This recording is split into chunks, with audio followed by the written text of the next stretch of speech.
से मल्होरिया हो घारा हो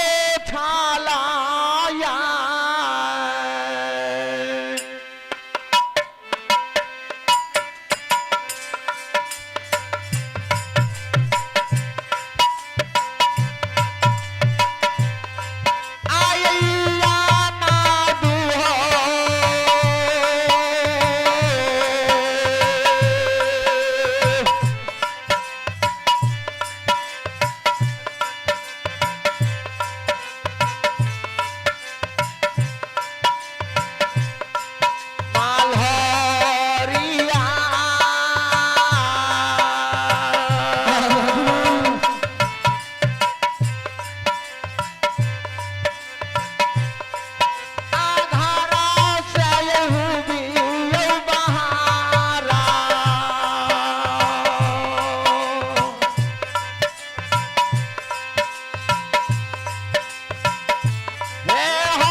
आवाज लगावे छे।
कयो भक्त और भगवान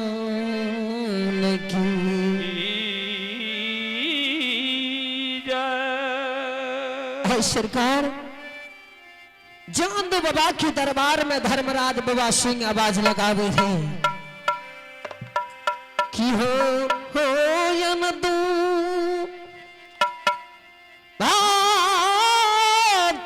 भातराज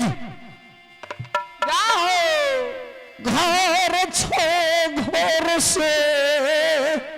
बाहर हुआ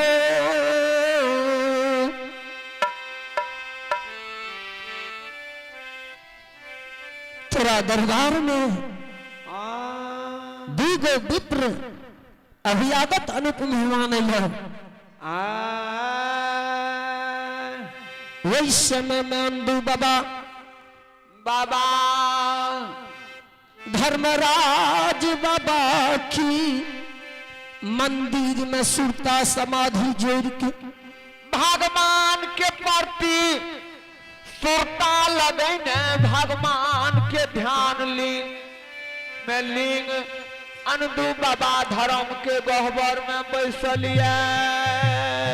अंदू बाबा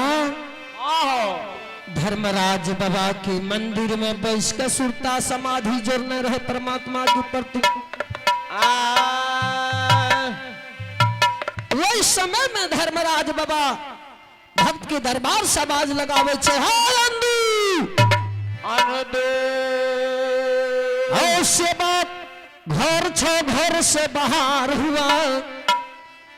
तेरा दरबार में संत बाबा के पदार्पण भलो दिन तोर सुदिन दी तोर भगवान भलो जो साधु बाबा की कहना कयंदू बाबा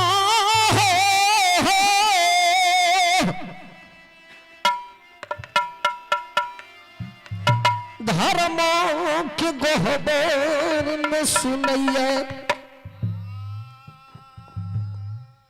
अंदू बाबा माँ से विनय करे छे मैया जी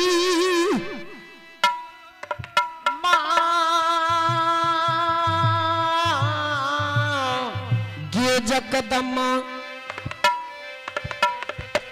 कि अपना दरबार से आवाज लगावे छे अंदू बाबा के माँ नंगी मालिन अंदू बाबा के डांटे धोपे छे कि हे दुलारुआ जय दीन सा बेर बेर तोरा बर जलिया हो यनदू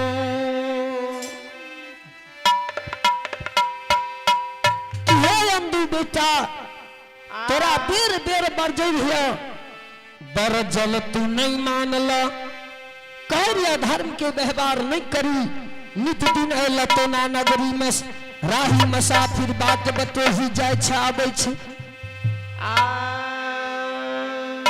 आके दरबार से आवाज लगाबै छ सुगा चार कोन में चार गो खुदी नहीं छ बेटा है कि भोजन वकरा करेबे कि हम खाब की तोरा करेब जय हो बेर बेर बरजल है बेटा कि तू धर्म के व्यवहार नहीं करू कभी लिखल के धर्म करे हुआ है अतये न छोरी धर्म के बन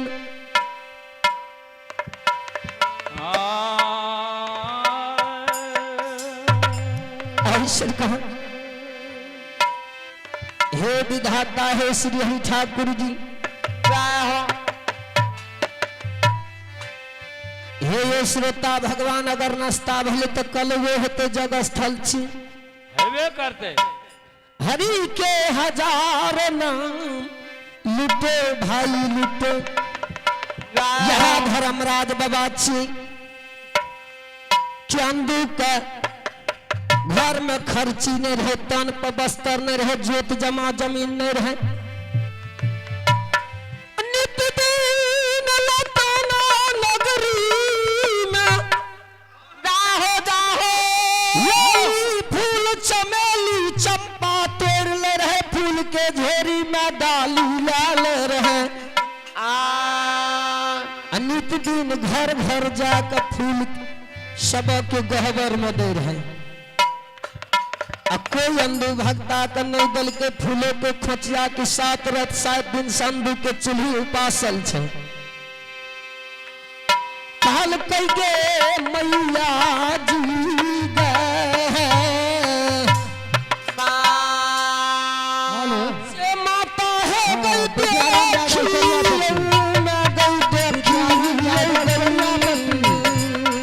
आप अपने मंडली के साथ पंडाल में प्रवेश करें।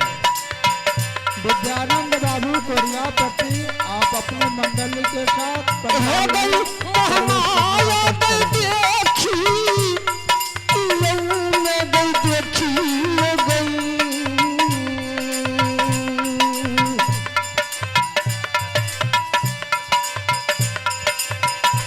ये गई अम्मा मैं गई अम्मा हे हे हे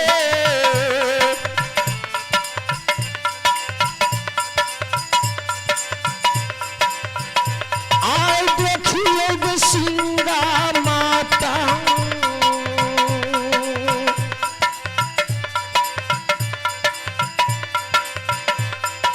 हे गई अरे बार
बाबा माँ की कहना को सुने छे। सरकार अंधु बाबा की माँ के जय हो सत पदरा में बधात लागल है। 7 दिन 7 रात से चूल्हा में उकने पड़ल है। जाने लड़ पावे है नहीं बुल पावे है। जय हो यो समाज बाबा बेनी कहूया बाज के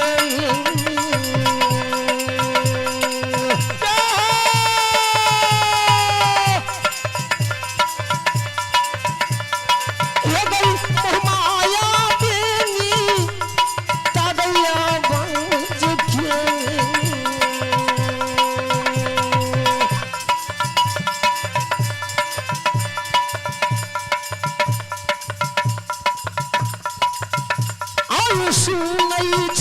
जगदम्बा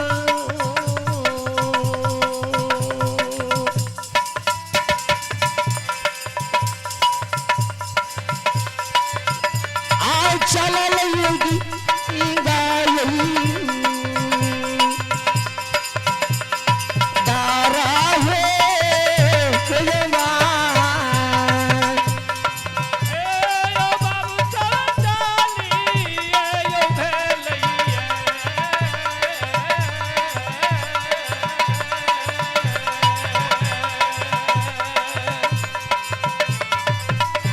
गे अम्मा मैया मातो दर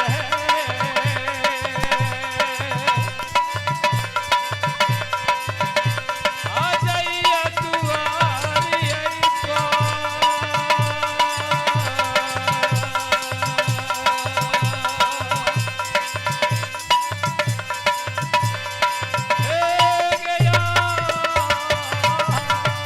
एक महादानी के नाम सुनो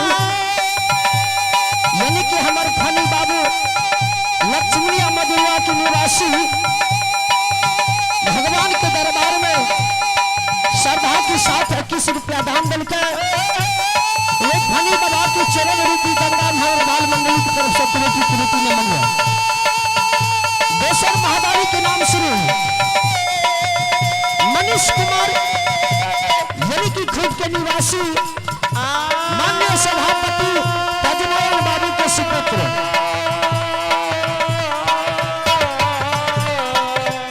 दोसर महादानी मनीष कुमार यानी कि खुद के निवासी वार्ड नंबर 7 पंचायत पश्चिमी कलियापट्टी माननीय सभापति महोदय तजनारायण बाबू के सुपुत्र भगवान के दरबार में 21 रुपया दान देकर महादान के मंगल कामना के भगवान को निकल जाए दान दाता की जाए जय उनका समझ कर और की आला दिए लगी रही भवाना अल्लाह ये बात से ये धाम में जो है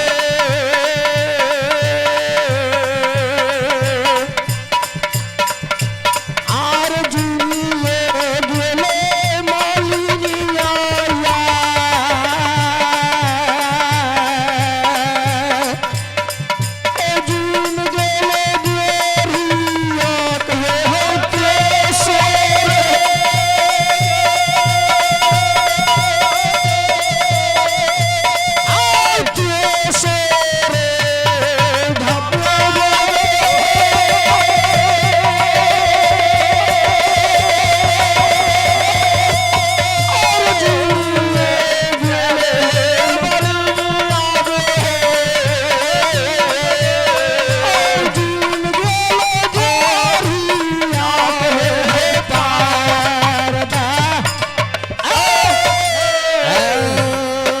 प्रेम से कहिए भक्त बसल भगवान